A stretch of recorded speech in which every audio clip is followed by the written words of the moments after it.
আজকের দিনে বা এবছর বিশ্ব আদিবাসী দিবসের যে পরিবেশ সেটা অত্যন্ত গরম এবং উত্তপ্ত পরিবেশ আছে। আমরা এই রাজ্যে বসবাসকারী আদিবাসী নাগরিক, অথচ সেখানে আমরা সুরক্ষিত নই। আমাদের পরবর্তী প্রজন্ম সুরক্ষিত নয়। আমাদের পরবর্তী প্রজন্মের ভবিষ্যৎ অত্যন্ত টালবাহানা, অত্যন্ত ভাবে বিপজ্জনক পরিস্থিতির মধ্য দিয়ে যাচ্ছে।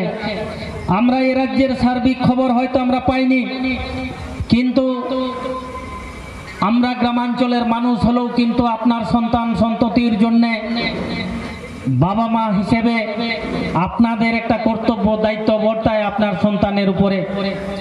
আপনাকে রাজ্যে ঘটে চলা আদিবাসীদের উপরে যে নির্যাতন অত্যাচার তার খবর যেমন রাখতে হবে, তেমনি একই রকম ভাবে আপনাদের উপরে আদিবাসীদের উপরে কোন কোন বিষয়গুলোতে অন্যায় হচ্ছে এগুলো নজর রাখতে হবে।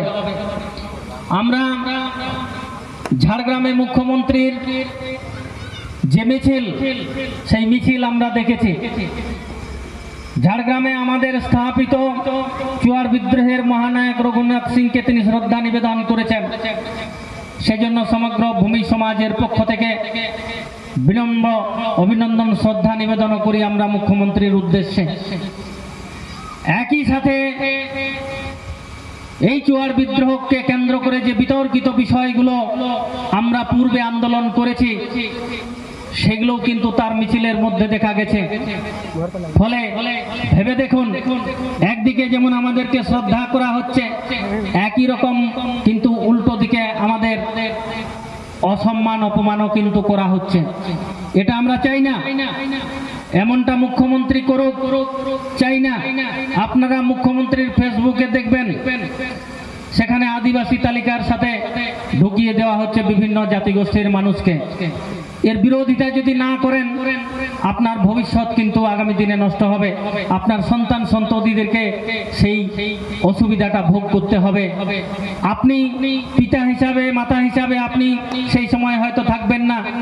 প্রকৃতির নিয়মে আমরা কেউই কিন্তু চিরস্থায়ী নই, এবং সেটা বোঝা উচিত যে আপনার একটা ভুলে আপনার প্রজন্ম ক্ষতিগ্রস্ত হবে। যেমনটা এ রাজ্যের পূর্ব প্রান্তের ভূমিজদের হচ্ছে, ব্যাপকভাবে হচ্ছে, যা তারা তাদের গোড়া চিনতে পারেনি, যা তারা পরিচয় ধরে রাখতে পারেনি, ইত্যাদি নানা কারণে নানা পরীক্ষার সম্মুখীন তাদেরকে হতে হচ্ছে। আজকে এটা অবশ্যই বলার বিষয় যে এই দেশের রাষ্ট্রপতি একজন আদিবাসী। 2023 সালে তিনি রাষ্ট্রপতি নির্বাচিত হয়েছেন। অত্যন্ত গর্বের কথা, অত্যন্ত আনন্দের কথা। কিন্তু এই 9ই আগস্ট বিশ্ব আদিবাসী দিবস, এই উপলক্ষে আজ পর্যন্ত একটা শব্দও কিন্তু তিনি ব্যয় করেননি এই দেশের আদিবাসীদের জন্য। এটা অত্যন্ত আমাদেরকে মর্মাহত করেছে, অত্যন্ত আদিবাসী সেন্টিমেন্টে আমাদেরকে আঘাত করেছে যে এদেশের রাষ্ট্রপতি একজন আদিবাসী হওয়া সত্ত্বেও 9ই আগস্ট এই দেশের আদিবাসীদের উদ্দেশ্যে অন্তত একটা শুভেচ্ছা বার্তা বিনিময় করবে, তাও কিন্তু আমরা দেখতে পাইনি। এটা অত্যন্ত লজ্জার, এটা অত্যন্ত অত্যন্ত দুর্ভাগ্যজনক। আমরা এ রাজ্যের বিভিন্ন জেলায় দেখেছি যে আদিবাসীদের উপর নির্যাতন পর্যায়ক্রমে চলে আসছে, আদিবাসীদের বিভিন্নভাবে হয়রানি হচ্ছে, এবং এখনো পর্যন্ত কি না নিম্ন জাতি বলে অবজ্ঞা করা হচ্ছে এই দেশে, এই রাজ্যে। ফলে এগুলোর তীব্র প্রতিবাদ বা বিরোধিতা করা দরকার বলে আমরা মনে করছি। সার্বিক যে অধিকার, এবং এই কথাটা বলে আমি আমার বক্তব্যটা শেষ করব, সেটা হচ্ছে যে বনাধিকার 2006, ফরেস্ট রাইট অ্যাক্ট বা বনাধিকার 2006, সেই 2006 বনাধিকারে পরিষ্কারভাবে আদিবাসীদের গ্রাম সভার কথা বলা আছে। আমাদের পশ্চিমবঙ্গের বন বিভাগের একজন মন্ত্রী আদিবাসী, সেই বিভাগের এইটা কর্তব্য এবং দায়িত্বের মধ্যে পড়ে যে এ রাজ্যের আদিবাসী অধ্যুষিত বনাঞ্চলগুলিতে গ্রাম সভা বিষয়ে সতর্কতা সচেতনতার শিবির করা। বোনেরা কিন্তু জানে না অনেকেই যে গ্রাম সভা কি, সেটাকে মাখতে হয় না পড়তে হয় সেটা সম্পর্কে কিন্তু আমরা কেউ জানি না। কিন্তু এটা সরকারকে সেই সচেতন বার্তাটা দেওয়ার কথা ছিল। পুনরায় ভারত সরকার গত 30/4/2025 পশ্চিমবঙ্গ সরকারকে একটা নির্দেশনামা দেওয়া হয়েছে।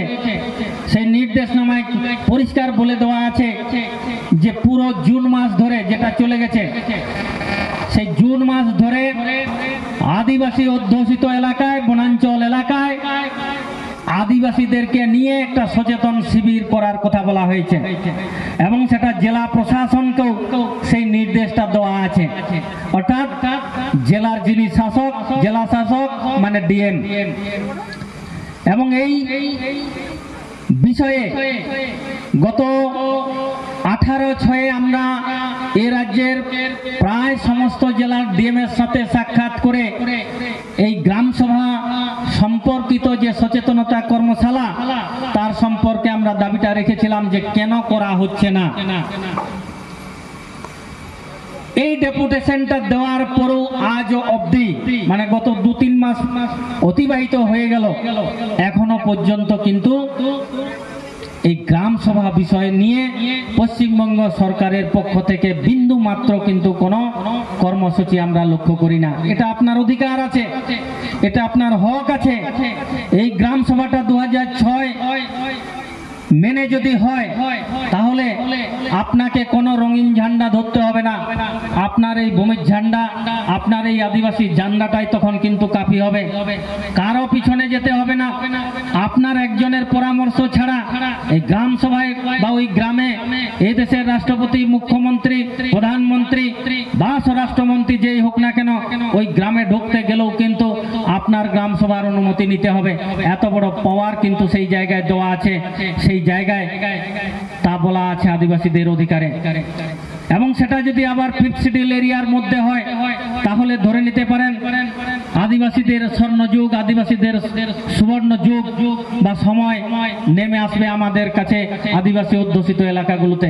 কিন্তু পশ্চিমবঙ্গ সরকারের যে 16টি আদিবাসী বিধায়ক আছে তারা কিন্তু কখনো এই আদিবাসী অধ্যুষিত এলাকাগুলোকে 5th শিডিউল এরিয়ার মধ্যে আনতে হবে একটা কথাও কিন্তু ব্যয় করেনি। পশ্চিমবঙ্গের আদিবাসী অধ্যুষিত এলাকার আদিবাসীরা কেমন আছে, বনাঞ্চলে গ্রাম সভা করার প্রয়োজনীয়তা আছে কিনা এটাও কিন্তু কোনোদিন ঘুরে দেখেনি, এলাকা ঘুরে দেখেনি, দেখা প্রয়োজন আছে কিনা। আমার বেলপাহাড়ি বিনপুর 2 এর মধ্যে এতগুলো আদিবাসী গ্রাম আছে যেখানে 5th শিডিউল লাগু করার মতো জায়গা আছে, অর্থাৎ বিনপুরকে 5th শিডিউল এরিয়ার মধ্যে আনা দরকার আছে।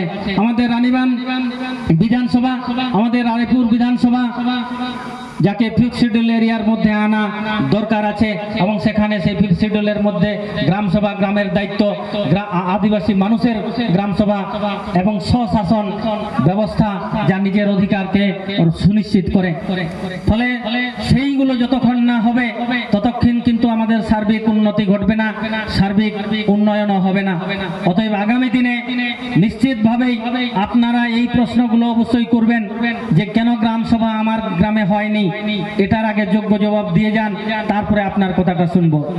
এবং এতদিন যে শুনে এসেছি তার বিনিময়ে কেন গ্রাম সভা গঠন করা হয়নি এটার উত্তরটা আগে দিয়ে যান। নিশ্চিতভাবে এই প্রশ্ন সাহসের সঙ্গে করুন, এই প্রশ্ন জনপ্রতিনিধিদের কাছে জানার চেষ্টা করুন এবং সেটা যখনই তিনি বলবেন নিশ্চিতভাবেই ওনারা বুঝবেন যে আমার আদিবাসী গ্রাম মা বোনেরা নিশ্চিতভাবেই এখন সচেতন হয়েছে বা সচেতনতা এদের মধ্যে এসেছে। যখনই প্রশ্ন করছেন মানে আপনি সচেতন হয়েছেন। এই প্রশ্ন করাটা শিখতে হবে, জানতে হবে, জানাটা দরকার এবং এই সচেতন হওয়াটা দরকার। আমরা যদি সচেতন হই তাহলে আমরা আমাদের সন্তানকে সচেতন করতে পারবো।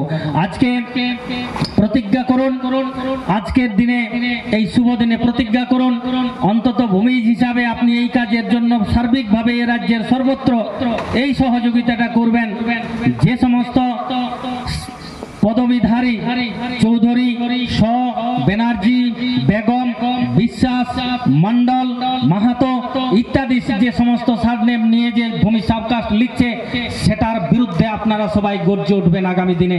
এটাই হোক আজকের এই বিশ্ব আদিবাসী দিবসের এই বেলপাহাড়ির স্থানে আমরা প্রতিজ্ঞাবদ্ধ হয়ে যাচ্ছি। এ রাজ্যের সর্বত্র এই ধরনের ঘটনাগুলোর তীব্র প্রতিবাদে আপনারা সহযোগিতা করবেন এবং ওই যে বলছি আগামী দিনে যে গ্রামগুলোতে যারা আসবেন তাদেরকে এই প্রশ্নটা করবেন যে ভূমি সাবকাস্ট ব্যবহারকারী এই ফেক আদিবাসীদেরকে আপনারা কেন কাস্ট সার্টিফিকেটটা দিয়েছেন, যা থেকে তিনি আমার সরকারি পদটা সে একই রকম ভাবে সাংবিধানিক অধিকারটা কেড়ে নিচ্ছে।